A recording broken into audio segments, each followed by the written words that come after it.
Alright, maayong buntag sa tanan. This is Cornerstone Believers Radio program. Kini si Evangelist Prime. Evangelist Prime, noon sa naman eh. Kini si Evangelist Ma'am. Okay, yung nakakaroon si Kasi Dr. Faulkner. Basi, noon sa murasa man ron. Gidukka, Alas 4. Giduka na bang tanay sa magtulog mga igsoon kay ko ano. Maminaw ta magkuyog ta karon. And I'd like to, before na ko i-greet no, kaya na pa may mag-comment dira para matagaan akong time ang tanan to give out their comments para may baluan na to nga naatang tanan diring lapita no. Ako sang aghaton ng tanan to follow our YouTube channel, that's Music Generation Official. We also have no ato ang mga streaming nga mga platforms that we use alang sa tong mga songs nata sa Spotify, Apple Music and YouTube Music. Ay po magkalimot mga kaigsunan to follow no our Facebook channels no. We have Music Generation, we have CB Church Connect, we also have Counterflow and Sips of Scriptures. And let me greet tanan natong kuyog diri karon no. Good morning ni Andrew, Joey, Charmaine, Alyssa. We also have Francisca. Good morning kanatong tanan. And sa okay, mayong buntag. kanindot sa itong adlaw ibon mo nga Yes. sugda na to sa pagdawat sa pulong sa Dios ba ha? Kaya mag-ambot ang ning kabuntagon karon. Langit no na mo nga mahan. We praise your holy name. Walay hinungdan ang kinabuhi amahan. Kung dili kami makapdungog sa imuhang mga pulong. Kung pabilin lamang kami nga mangmang o ignorante sa Diyos nun nga mga prinsipyo. Busa tudloy kami karon, pasabta kami, ang tanan nga mga kinahanglan na mo sa espirituhano ug mga Diyos nun nga mga pangunahuna. Tinuod kayo nga nagagikan sa imong mga pulong. Koreksyon ni kami, kung mag-istorya ka na mo, pasabta kami sa imong mga mensahe ug mga pamaagi. Imong pulong sa pagkamatarong ang imong words of righteousness mo ang mga kinahanglan matag adlaw. Salamat usab sa joy, sa love, sa peace na mag-reign sa among mga kasing-kasing sa among tibuok na mga pangunahon. Labi na sa among pamati karon, mahiusa kaming tanan sa imuhang balaan nga mga pulong. All these things we ask in Christ's name and by the helps of the Spirit of holiness. Amen. Amen. Sige, Ivan Mav, ato nang sugdan ang ato ang pag-study sa chapter 9. Chapter 9. We are done sa chapter 8, Ivan Mav. Wow. Takabantay ba? Human naman di ay. Bitaw, no? So atong basahon karon is from the book of Exodus chapter 9. From verse 1 to verse 7. 1 to 7. Okay. Go back to Pharaoh. The Lord commanded Moses, tell him, this is what the Lord, the God of the Hebrews says. Let my people go so they can worship me. If you continue to hold them and refuse to let them go, the hand of the Lord will strike all your livestock, your horses, donkeys, camels, cattle, sheep, your goats, with a deadly plague. But the Lord will again make a distinction between the livestock of the Israelites and that of the Egyptians. Not a single one of the Israelites' animals will die. The Lord has already set the time for the plague to begin. He has declared that he will strike the land tomorrow. And the Lord did just as he had said. The next morning, all the livestock of the Egyptians died, but the Israelites didn't lose a single animal.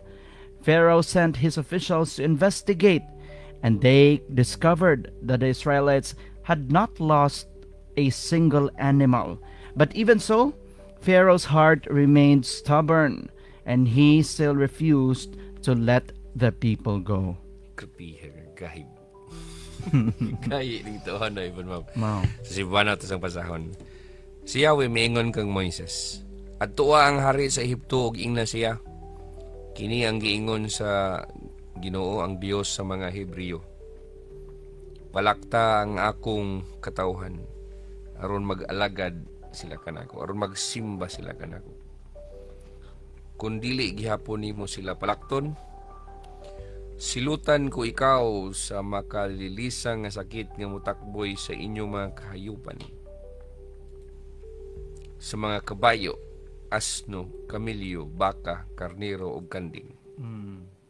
Kapan maghimo ako og ilhan ng tali sa kahayupan sa mga Israelita o sa kahayupan sa mga Ehiptohanon. Walay mamatay sa kahayupan sa mga Israelita. Ako ang Ginoo naghatag og tagal, kay ugma himuon ko kini. Sa pagkasunod nga adlaw gituman sa Ginoo ang giingon niya og tanang kahayupan sa mga Ehiptohanon nangamatay, apan walay namatay sa mga kahayupan sa mga Israelita. Nangutana ang hari, nangutana si Paraon kung unsay nahitabo ug nasayra niya nga wala gayoy namatay sa mga kahayupan sa mga Israelita. Apan nagmagahi gihapon ang hari ug wala gayud niya palakta ang katawhan. Mga higala ning kabuntagon ng atong sigutan, God's use of creation. Ang gamit sa Dios sa iyang gamit ba, ang iyang paggamit niya sa iyang binuhat. Ato ang basically ato ang makita dinhi ang iyang purposes and glory. So God's use of creation is for His glory, for His purposes. For His purposes, for His glory. Muna ito mensahe karon, muna ito titles ng mensahe. Tandaan, bisan pag mingon ka na kay cellphone, na kay motorcycle, na kay balay, na kay sakyanan, kanang tanan, para na siyang purposes o para sa iyang glory. Dili kay mananap lang, mga kahayupan lang, pati ang tanan nga nadawat mo bisan ang imong trabaho, alang na siyang purposes, alang sa iyang glory. Amen. Sumala sa ato ang nadungog mga higala. Ang verse 1 to verse 9, makita na to diha ang dramatic escalation in God's judgments. Nag-anam kini siya kasaka. Wala gyud gidiretso iban ma, wala gyud diretso og saka sa Dios, wala gyud largo apan nay pag-escalate. Nag-anam kini siya og grabe. Din makita to dinhi that God uniquely engages the lower creation, di ba? Apil ang mga frogs. Mutigi o nagsugod niya, ng mga frogs, apil tong mga tagnok, apil tong mga frogs, mga baki, apil tong mga tagnok mo, mga lower yung mga creation, di ba? Then mga langaw, karon na pod ang mga cattle na pod. So hisgutan na pod din ang silutan sa Dios ang mga kahayupan, mga kabayo, mga asno, mga kamilyo, mga baka, karnero, ug kanding. Di kantidad man iban ma'am. Doon naman yung mga presyo, mahal-mahal man eh. May mga baki kayo, isa may mamalit anak, isa may mamalit og tagnok, isa may mamalit og langaw iban ma'am. Pero kani diskutan din eron ang mga cattle na. Hindi ni basta-basta. Para lang yun ang tuyo sa Dios niini to achieve His sovereignty over Pharaoh and to reveal His glory to the nations. O tuminsahin kabutagon mga higala, nag-center ni siya kanato, hatod ni kanato on how God governs all creation for His purposes, often using what humans deem insignificant or nuisance to accomplish decisive ends. Usahay man gud iban mabagmunhuna ta nga kanang mga baka, kanang mga iro na to ang gipagatiman, di kantidad, o mga iring, mga gipagbuhi na to ba? Nangamatay, abi na to, wala na siya message. Na siya mensahe, iban ma. Ang kamatayon sa tanang mga kahayupan, labi na sa mga cattle, sa mga di kantidad, mga kabayo, asno, kamilyo, na kay baka, na kay kanding, na kay mahalong iro, na kay karnero, na yan, namatay na siya, abi ni mo wala na yung mensahe. Na siya message iban mo. Na siya message, na yung message ang Dios niya na. Kaya ang tanan, manggod, alang sa iyang katuyuan, ug alang sa iyang himaya. So doon na tayo mga tulo ka kamatuoran nga nag-emerge ni ini nga to ang passage. Number 1, God's authority overall creation.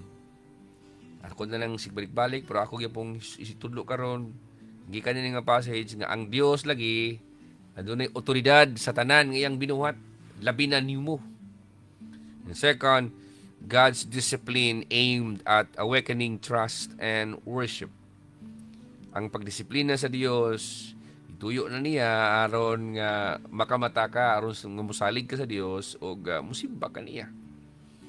Mo na rason nga dunay mga pagdisiplina, mga pagpitol, pagpadlong, mga usahay makaingon kag kadaot kasakit sa imong mga kahayupan o sa imong kinabuhi. Ikatulo, God's mercy and care for His people amid judgment. Kita to diya ang kaluoy sa Dios ug iyang pagpangga sa iyang mga katawhan taliwala sa adunay mga paghukom sa kalibutan. So ang konteksto na nini atong mensahe mga higala, di ba? Ang Israel nini panahon na naulipon sila sa Ehipto, and God has already demonstrated power through signs and plagues to compel Pharaoh to release the people. Gigamitan na sa Dios og gahom na anay pagpakita sa iyahang gahom nga ang Nile River nahimo ng dugo. Ang mga frogs ning abot sa tanan ng mga kabalayan sa tibuok Ehipto. Doon na mga tagnok na nangabot. Doon na pagiging kang langaw, tibok nasod na abot. Murag wala ang paraon ni Bunmap. Murag wala niya. Kinintanan, gibuhat ni sa Dios para sa pagpugos ni paraon nga buhian ang mga katawhan sa Dios para musimba niya. Unsa ka ti rason ni Bunmap nga nganong pabuhion nganong taga-gagawasan ng mga tao? Gisugo sa Dios kay para musimba. Wala musimba. Muna ang bukutan na ito gahapon ba nga? Ano mga sige ampo sa Ginoo gagawasan nga di ba ibuga musimba niya? Sama itong mga Pinas presuhan sa City Jail, sige muna ko sa Provincial Jail ni Dumaguete City. City Jail sa Dumaguete City wan mabug sa Provincial Jail pod sa Dumaguete. Magwali ko dito, mingon ng mga tao, pastor, ampo ko pastor makagawas. Makagawas ko din. Ako number 1 ginang pangutanan ako nila. Ngano man ka magampo kang makagawas, musimba bili ka sa Dios, mualagad bili ka sa Dios, igawas nimo. Pastor, ampo ko pastor, tagayan ko sa Ginoo ug may panglawas, mahigawas ko nilang balatian. Ngano man magampo ka sa Dios ug may panglawas, mahigawas ka sa gikas balatian. Mga lagad ba ka Ginoo ining human. So dunay dapat nga pamalandungan ng mga tao because in this passage mga higala, the plagues become more targeted toward the Egyptian economy and daily life, including the livestock, signaling that God's judgments address real life systems and deities the Egyptians trusted. Ang mga hampak ug ang mga silot nga gihatag sa Dios sa mga Ehiptohanon labi na ni Paraon, himo ni siyang targeted. Ni-target ni siya padulong sa ekonomiya sa Ehipto ug sa adlaw-adlaw pagkinabuhi sa mga tao didto kay giapil man dinhi ang mga kahayupan nila. Atong makita dinhi sa atong story or sa narrative mga higala that God's judgments, ang paghukom, ang mga hukom sa Dios, nag-address ni siya dili lamang ni siya sa kuhukban ka padulong sa impierno kundi bisan pa man sa real life systems. Kabalo ang Dios sa sistema sa imong kinabuhi, kabalo ang Dios sa sistema sa Pilipinas, kabalo ang Dios sa panggobyerno, kabalo ang Dios sa dagan sa atong komunidad. Bisan ka na mismo, pwede nang gubon sa Ginoo, pwede nang gubon sa Dios, bisan pa man i-challenge sa Dios ang imong mga gituuhan nga mga Dios ug mga Dios nimo para lang gyud kang makabalo nga kanang imong gituuhan dili mao ug ang imong mga prinsipyo supak sa iyang kamabuton. Ug kita nato dinhi sa ato ang gibasa that God treats the created order as instruments and participants in His redemptive purposes, not as mere background to human affairs. Kung maimo na bantayan nga mga kahiyupan nga gipang-mention diri Evangelist Mav, gipang-mention ning mga livestock diri, mga kabayo, asno, kamilyo, baka, karnero, kanding, dili ni aron na pang background lang sa kalihukan sa tao. Kung dili bisan kani pwede ning gamiton sa Dios para kang makamata. Para ang taong makamata nga wala na siya natunong o nasupak na siya sa kabuton sa Dios. So ang una nga punto na to ni mga higala atong isgutan, creation as instrument in God's sovereign plan. creation as instrument in God's sovereign plan. Pag mingon ta, unsig ingon sa verses 1 to verse 4, ganyan, ba sa English nga translation? Gingon din no? Sa verse 1 to 4. Go back to Pharaoh. The Lord commanded Moses, tell him, this is what the Lord, the God of the Hebrews, says. Let my people go so they can worship me. If you continue to hold them and refuse to let them go, the hand of the Lord will strike all your livestock, your horses, donkeys, camels, cattle, sheep, and goats, with all the deadly plague. Ang focus ni ini nga scripture, mga higala, mao nga ang Dios mismo ba nagsugod sa ni Moses nga pawarningan pahimangnuan si Pharaoh, si Paraon, that if Israel is not released, the plague will affect the livestock of Egypt while Israel's livestock remain safe. Kita ni mo diya, I mean, murag kagaingon ba nga, ay sa mga Israelita, kaya ang ilahang mga kahayupan, buhi raman niya ang tibuok nasod sa Egypt, ang katong talang Egyptians, tanan, mga matay man, imagine, kamahal ng pesos kabayo, iban mamatay. 40,000, 60,000, ang uban tagod 60,000, 100,000, ako nakitaan, kabayo 100,000, mahala kayo. Yung mamatay ra, tungod lang kay nagsupak-supak ka. Tungod lang kay nagsupak-supak ka sa kabuton sa Dios. Mamatyan kag anay, namatyan kag mga bakti, nagangigang gibang buhi dia, gipulawan nimo nagmayo niyang tanan nga like 12 ka buok o 16 ka buok baktin, patay tanan. Miyo kag wala na to kanang kuan to kanang sayo pra ko ato. Dili oy. Ang Dios mismo nagtugot niya na kay wala bisan unsang mga kayupang mga matay nga di tugot sa Dios. Ang mga baki, mga higala, ang mga tagnok, ang mga gnats and flies in earlier plagues demonstrate incremental escalation. Marag incremental escalation na ito, iban mabarang kaingon to ba nga, pagdugang-dugang to sa Dios para lang yun po ng mga si Paraon nga mamati. Pero kaning mga livestock mamatay, the focus shifts to the economic and religious system of Egypt. Their cattle and livestock. Kaya kung dagsaon kag daghang langaw, margi man kay maigo imo ekonomiya ana. Kay ko naman ang imo ramang kada bang panglimpyo sa imong utok nimo, ganahan ka og cleanliness. Ganahan ka og hanay imong lugar ug alangaw, di ko ganahan ana. Samo kay na siya. Kana rami ma-bother even kana rami mga disturbo, pero kanang mamatyan kag mga baka kag ni guba gud ekonomiya. Ekonomiya sa ko na guba. Pati ang religious system sa Egypt even kay kuan man gihagit man sa Dios nining puntoha ang Paraon nga kaya man ka imo na man kamoy Dios ang gisaligan. Buhi ana ninyo. Buhi ana. So, kini nga passage mga higala nag-emphasize ni siya that God's sovereignty extends over the animal world, not merely human agents.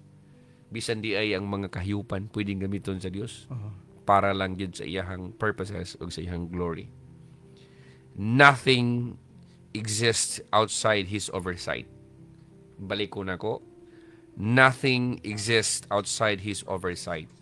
Walay bisan unsang nibutho sa kalibutan nga dili ilalom sa iyahang pagmando. And the contrast between Israel's protection and Egypt's vulnerability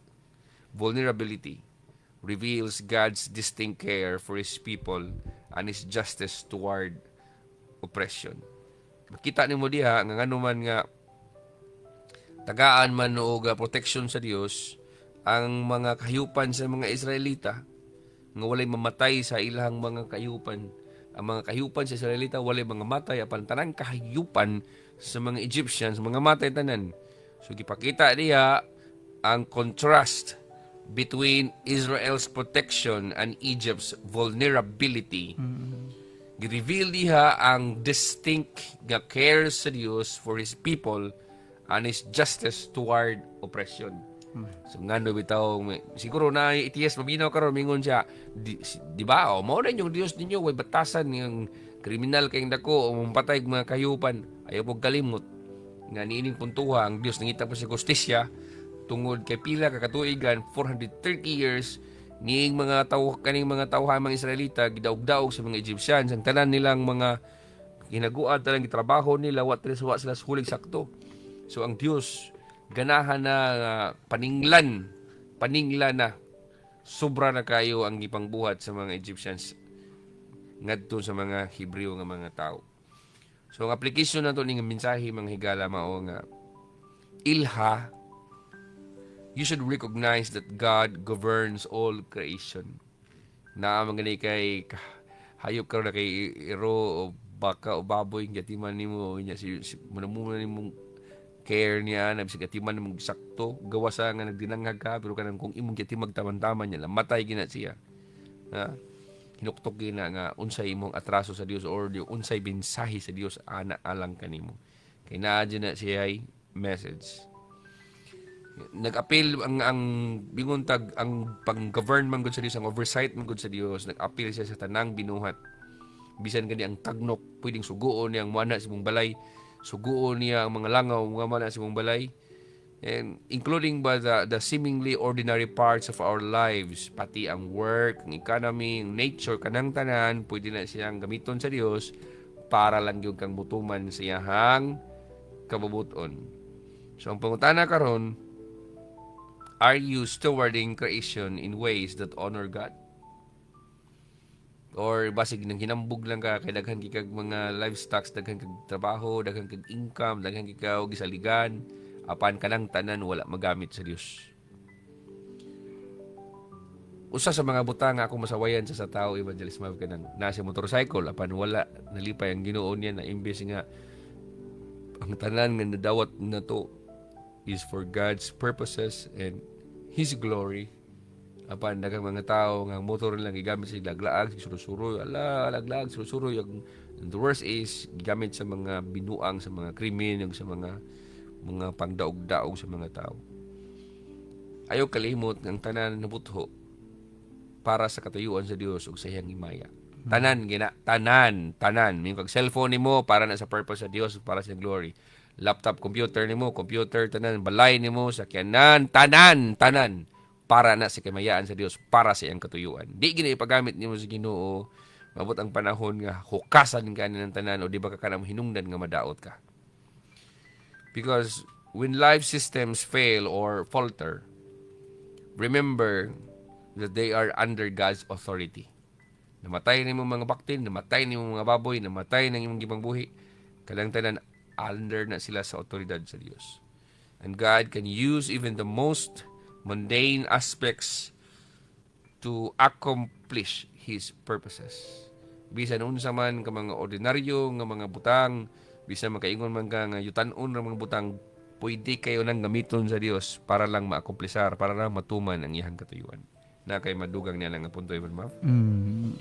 Akong madugang siguro Dr. Faulkner no nga anything that's happening in our lives right now nagyo na siya kalambigitan may tungod sa disiplina sa Dios kanatong tanan no. Nothing happens out of accident. So it's ato ang buhaton is mamalandong ta asang dapita ta let's say wala na tunong sumala sa kabubuton sa Dios kay tanan nga mga pangitabo adunay gusto ang Dios nga i-accomplish no nga purpose nganhi kanato no? tanang mga pangitabo is essentially under God's authority.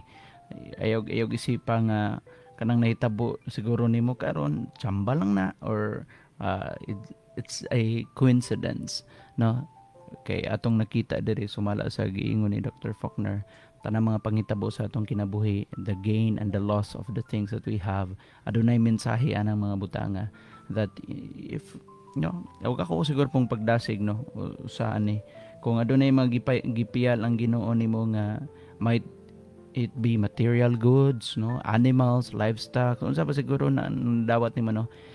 Make sure nga ang imong paggamit ana aduna gyud kalambigitan mahitungod sa Dios nun nga purpose. It's when God would protect the things that you have instead of just using it out of your kanarang mga selfish nga mga gains or siguro destructive nga mga behaviors no. Tangtangon hukason gyud na sa Dios gikan kanimo. pagka ninduta sa Mm. tao lang tao ni Ibn Mav kung ang tanang butangan niya dawat niya nakapimaya sa Dios ba. Like tagaan kag trabaho, kung una ka ng trabaho, nadi ko trabaho di ay kay para din sa purpose sa Dios, para din sa glory sa Dios. Maka-abroad ka kay para din sa katuyuan sa Dios, para sa himaya sa Dios. Na kay dako negosyo para din sa katuyuan sa Dios. Kanang tanan dili gina maabot si mong utok nimo, mabot ang panahon, tangtangon na si Ginoo nimo, hukasan ka si Ginoo sa tanang nadawat nimo, mga ingong yugag hastang paita ning kinabuhi. Pero kung imong kinabuhi ang tanan nga mga nadawat nimo bisan kahayopan man na nga kayong tanan di ay gikan sa Dios ug para sa Dios. Dugangan pa jud sa Ginoo ug lami pag ginungdagan sa imong kinabuhi. Mm. Ikaduha, Evangelist Muff, discipline with purpose. Awakening trust and worship. Disiplina nga may katuyuan. Ang katuyuan niini mao ang pagpamata kanato nga mushalig ka tamutuman kita sa Dios og mosimba moalagad kita kaniya. Unsa kita gingon sa verse 5 to 6 Evangelist Muff. Beginning 5, now the Lord has already set the time for the plague to begin. He has declared that he will strike the land tomorrow. And the Lord did just as he had said. The next morning, all the livestock of the Egyptians died, but the Israelites didn't lose a single animal.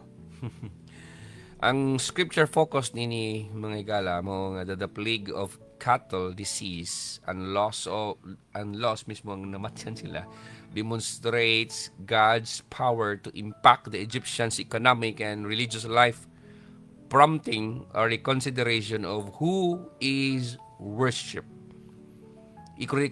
Ma-reconsider ba kung kinsa may gisimba? Nagali mga kamatay, nagali mga dibalas o kasakit ng mabot si mong kinabuhi. Matandog ng imong panudlanan, matandog ng imong kwarta, manaukab ng imong mga tinaguan, mahurot na imong mga savings nimo. And igon na sa Dios, bisan pa man igon sa Dios ang imuhang tinuuhan. Sige, balik-balik sa imong tinuuhan na pa na di mao tungod kay kita nimo nga imbis nga magkalami ang imong kinabuhi, nagkaanam kabati. Nagkaanam mo kabati. Gi-challenge sa Dios ang imuhang religious life. Kinsa man gyud ang imuhang gisimba. Unsa man gyud ang imong gitagaag prioridad. Kinsa man gyud gitagaan sa imong saktong panahon, so daghang panahon. Muna yung mga reconsideration sa kinabuhi.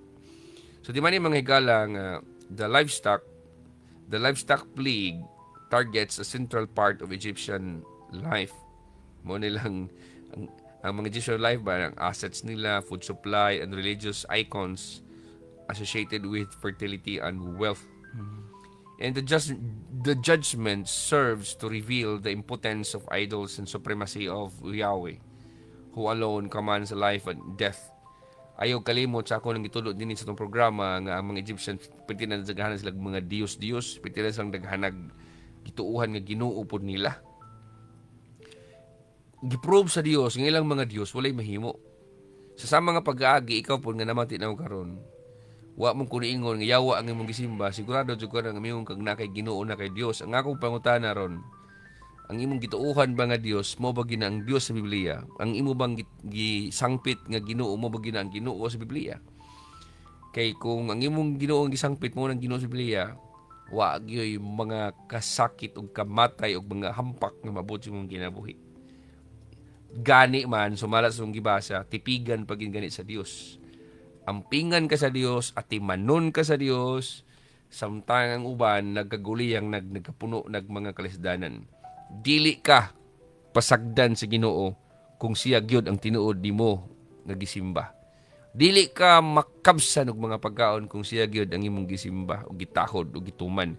Dili ka mamatyan og mga kayupan, dili mga hurot ng imuhang mga baboy, ang imuhang mga baka, dili na pangkawaton, dili na siya mga matay kung ang Ginoo mo imong tagaan og taas ng panahon ug siya mo imong gitahod. Apan kung dili siya mo imong gisimba, dili siya mo imong prioridad.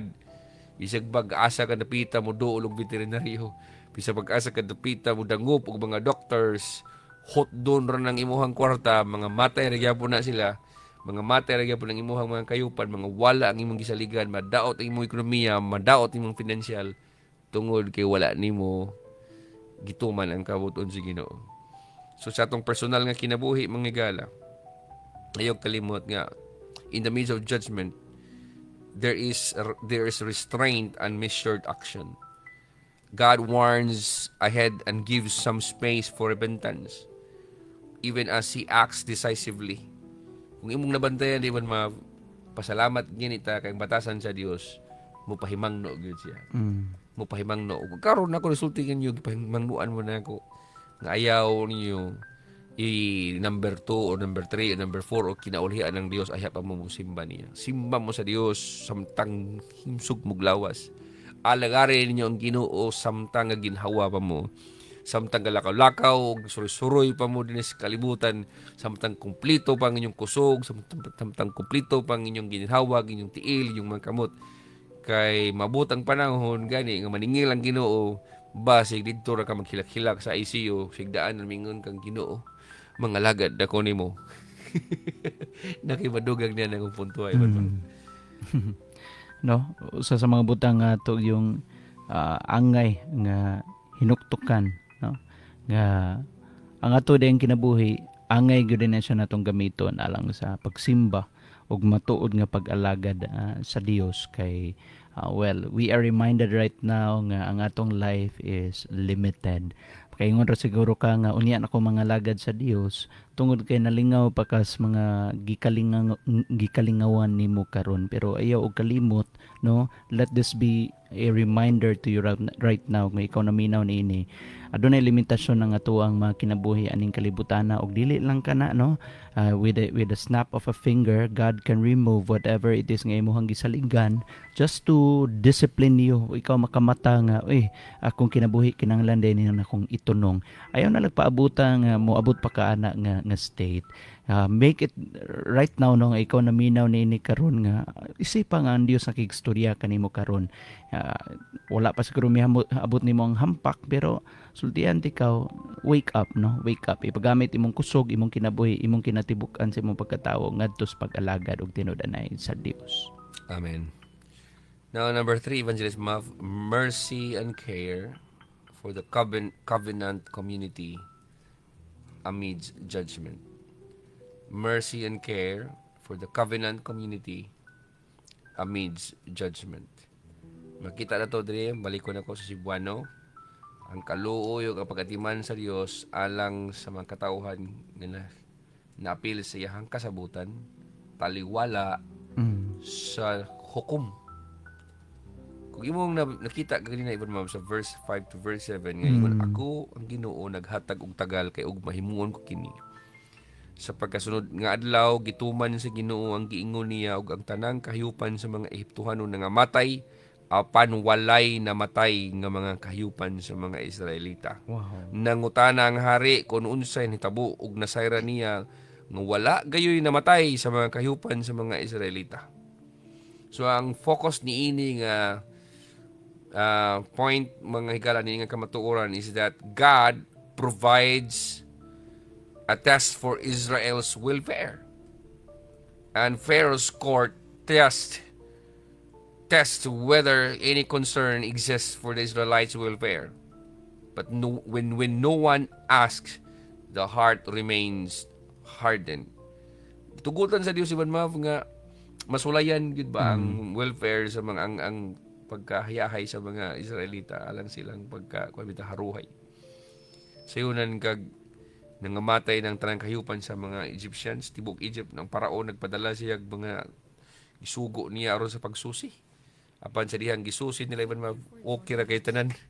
Okay ra kayo ang mga kahiyupan sa mga Israelita, walay nangadaot, walay nangamatay, wala gyoy nagdaot, walay nagluya. Amen. So unta mahatag din nato og ideya karon nini nga kabuntagon mga higala, maghatag ni sa pagtulunan kanato nga bisan di ay kung adunay mga tao nga naigo na sa hukom sa kalugar, panitanan kasi mong barangay na kasi lungsod nimo nga nagbabadlong diha, apan kung tinarong ka, nailalom ka sa pagmando sa Dios, usa ka sa nasakop sa pamilya sa Dios, sa paghari sa Dios, mga matay man ang mga kasilinganan, mga hurot man ang ilahang mga panghinabuhian, apan ikaw tipigan ug timanon ka sa Dios, Bisa ng usa ka buklansang sa mga atupoy mang lupa diyan sa panahon ting bagyo katimanon kas Ginoo.